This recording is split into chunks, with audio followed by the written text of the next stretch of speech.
വിജയകുമാർ, നമ്മുടെ ഈ അപരന്മാരുടെ കാര്യം എന്തായി? കോട്ടയത്ത് രണ്ടുപേര് വലിയ പ്രശ്നം ഉണ്ടാക്കിയായിരുന്നു UDF-ന്. അതിനെ രണ്ടിനും തള്ളി. ശൈലജ ടീച്ചറിന്റെ ഒരാള് മറ്റോ ബാക്കിയുണ്ടെന്ന് തോന്നുന്നു ആ വടകര മണ്ഡലത്തിൽ. കാസർഗോഡ് അവിടെ ഉണ്ട്. അപ്പം കുറെ ആളുകളുണ്ട്, കുറെ പേരെ തള്ളി. എനിക്കൊന്ന് തെരഞ്ഞെടുപ്പിൽ ഒരു അശ്ലീലമായി. അതെ അതെ അതെ. ഇത് എന്നുവെച്ചാൽ ഒരു പോരാട്ടം നടക്കുകയാണ്, ജനാധിപത്യ ഉത്സവത്തിലെ പോരാട്ടം. ആ പോരാട്ടത്തിനിടയ്ക്ക് പിന്നിൽ നിന്നും കുത്താനുള്ള അപരന്മാരെ പ്രോത്സാഹിപ്പിക്കാൻ പാടില്ല. അപ്പോൾ നമുക്ക് അടുത്ത സെഗ്മെന്റ് അതിലേക്ക് പോകണം. അല്ല, ഞാൻ പറഞ്ഞെന്താ പറയുക, ഈ വോട്ടിനും വോട്ടറിനും ഏറ്റവും വിലയുള്ള ഒരു സമയത്തേ ഉള്ളൂ തെരഞ്ഞെടുപ്പാണ്. ആ കാലം എന്ന് പറഞ്ഞാൽ എൻജോയ് ചെയ്യണം. നമ്മൾ ഈ കല്യാണത്തിനൊക്കെ ചെറുക്കനും പെണ്ണിനും വിലയുണ്ടെന്ന് പറഞ്ഞു, പിന്നെ അന്ന് വിലസിക്കോണം. അതുപോലെ ഇന്ന് വിലസിക്കോണം. കാണാൻ നമുക്കൊരു വോട്ടിന്റെ വില.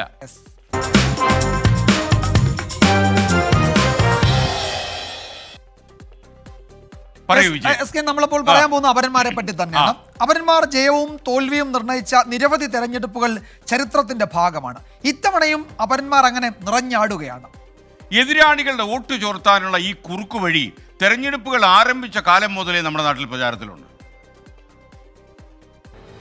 ഒറിജിനൽ ഏതെന്ന് വോട്ടർമാരെ കുഴപ്പിക്കുക, ഫോട്ടോ ഫിനിഷെങ്കിൽ തോൽവിക്ക് വഴിയൊരുക്കുക.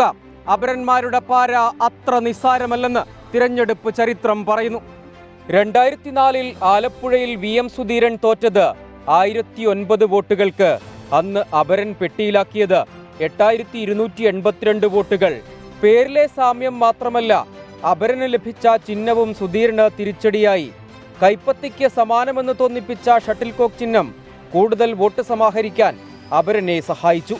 2009 കോഴിക്കോട് PA മുഹമ്മദ് റിയാസ് തോറ്റത് 838 വോട്ടുകൾക്ക്. അപരന്മാർ ചേർന്ന് ചോർത്തിയത് 6371 വോട്ട്. വേറെയുമുണ്ട് സമാനമായ അനവധി ഉദാഹരണങ്ങൾ. ഇത്തവണയും സ്ഥാനാർത്ഥി ലിസ്റ്റിൽ അപരന്മാർക്ക് കുറവില്ല. ഇക്കുറി അപരവിളയാട്ടം ഏറ്റവും അധികം ഭയപ്പെടുത്തിയത് കോട്ടയത്തെ UDF സ്ഥാനാർത്ഥി ഫ്രാൻസിസ് ജോർജിനെ.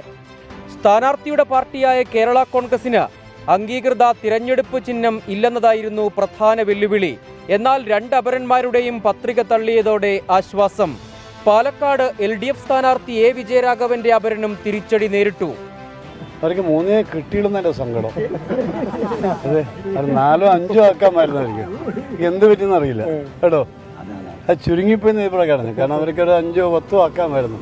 എന്നാൽ മറ്റിടങ്ങളിൽ കാര്യങ്ങൾ അങ്ങനെയല്ല. ഗ്ലാമർ പോരാട്ടം നടക്കുന്ന വടകരയിൽ LDF സ്ഥാനാർത്ഥി KK ശൈലജയ്ക്ക് Shailaja K, Shailaja KK, Shailaja P എന്നിങ്ങനെ 3 അപരർ. UDF സ്ഥാനാർത്ഥി ഷാഫി പറമ്പിലിനുമുണ്ട് ഒരപരൻ. കണ്ണൂരിൽ MV ജയരാജന് 3, K സുധാകരന് 2 അപരന്മാർ. കോഴിക്കോട് മണ്ഡലത്തിൽ LDF UDF സ്ഥാനാർത്ഥികൾക്ക് 3 വീതം അപരന്മാർ. തിരുവനന്തപുരത്ത് ശശി തരൂരിനും കൊല്ലത്ത് NK പ്രേമചന്ദ്രനും അപര വെല്ലുവിളിയുണ്ട്. ഇതോടൊപ്പം പൊന്നാനിയിലും മാവേലിക്കരയിലും ആറ്റിങ്ങലിലുമെല്ലാം അപര സാന്നിധ്യമുണ്ട്.